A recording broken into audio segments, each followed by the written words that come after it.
Welcome to the Daily Guidance Meditation Podcast with the Realized Master. These meditation talks were recorded during intensive spiritual retreats with Satguru Sirio Ji. Therefore, they might contain some specific teachings and wisdom for life to be taken into consideration. Each recording begins with a mantra to bring you into a favorable condition for the inner journey. This initial mantra is followed by a brief talk in which the process of meditation is explained to you. After the talk, keep meditating at least for 15 minutes, and if you like it, continue increasing the time by and by as you proceed. So now you are left with nothing else to do but close your eyes, relax, listen, and let meditation happen.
The winds are blowing in the mind,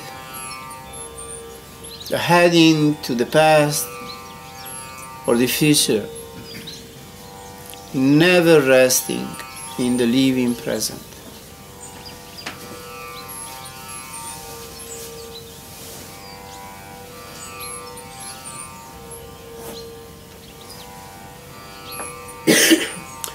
That's how Master Kirpal used to call what we call the now, or the present, the living present. Because the living present is the only living thing in time. Past is dead, and future is a ghost. So the only living thing is the present.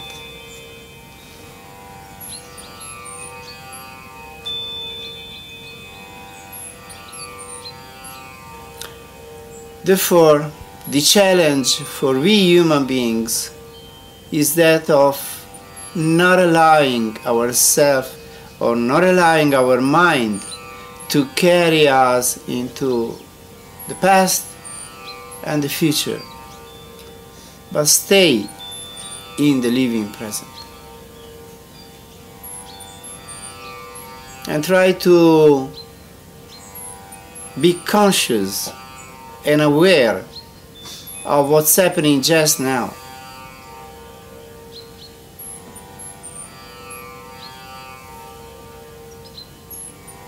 That's the malediction that we all human beings are undergoing.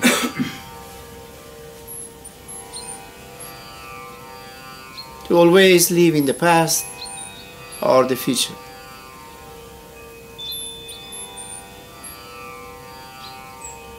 Because that's the mind, where the mind wants to go, in memories and fantasies.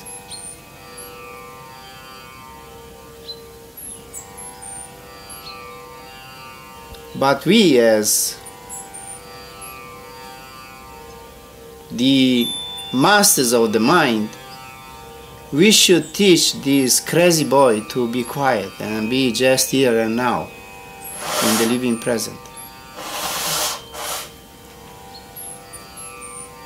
Because when we are fully here and we are fully focused on what we are doing, then life is beautiful, life is intense, it's meaningful, it's a pleasure. But if we are doing anything and our mind keeps wandering in the past or the future, fantasizing about things, then we are not really living. Anything we might do, it acquires meaning, it conveys pleasure if you are fully focused on what we are doing.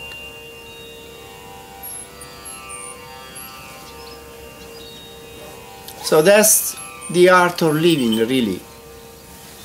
Learning how to be as much as possible in the living present.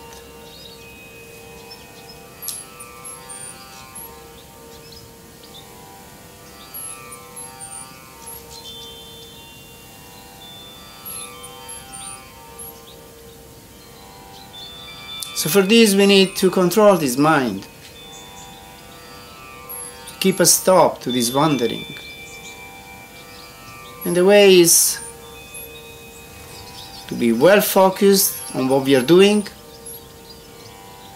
That's why Master Kirpal always said, do one thing wholly and solely.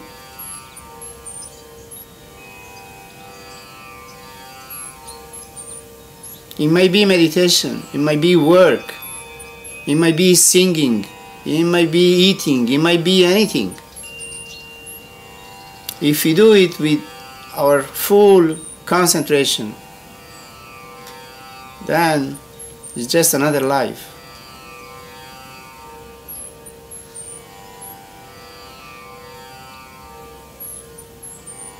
And the other beautiful thing that Master Kirpal used to say is, work is worship.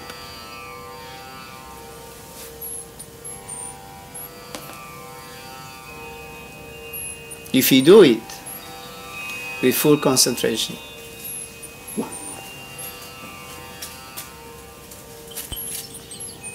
So that's the training that we have to do. That's the practice that we have to keep doing.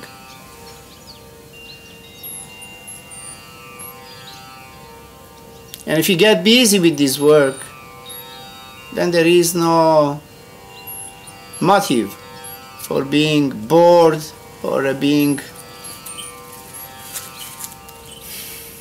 downpulled, depressed, because this work, it's a constant work.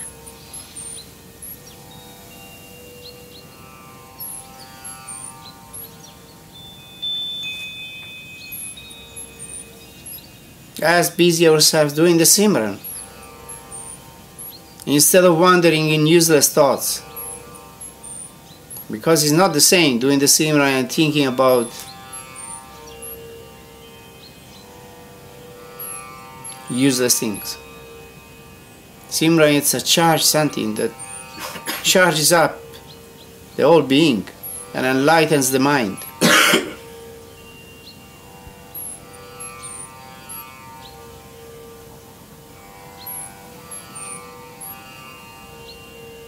So when I say from time to time we should go for 1 day, 2 days, 3 days at least on a retreat on our own. And what you do? You just repeat the Simran the whole day long. Count it.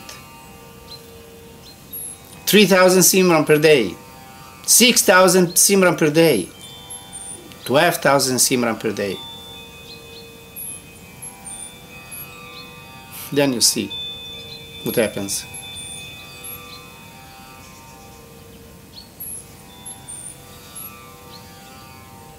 Then your mind is burned out, fused completely.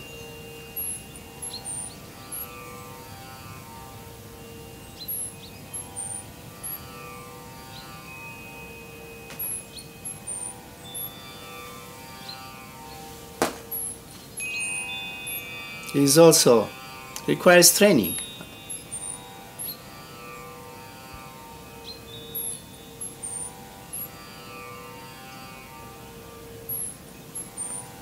Bodybuilders build up their muscles.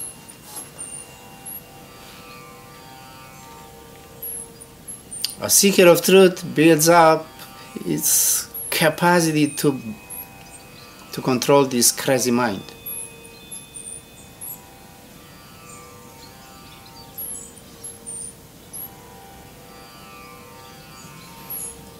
Therefore, on a retreat, don't be fooling around and talking about useless things.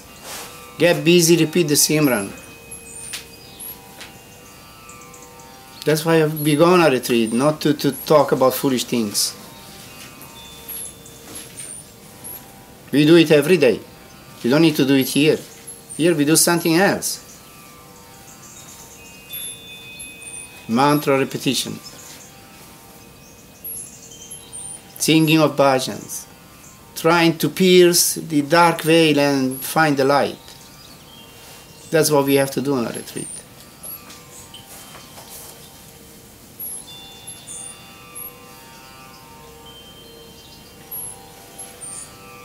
Therefore, let this meditation be another attempt of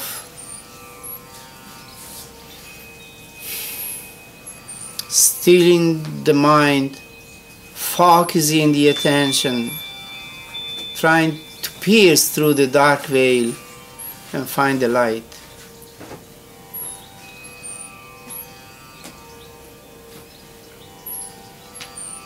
Therefore, we pray to the Supreme Sadguru to be kind, compassionate, and help us in this endeavor.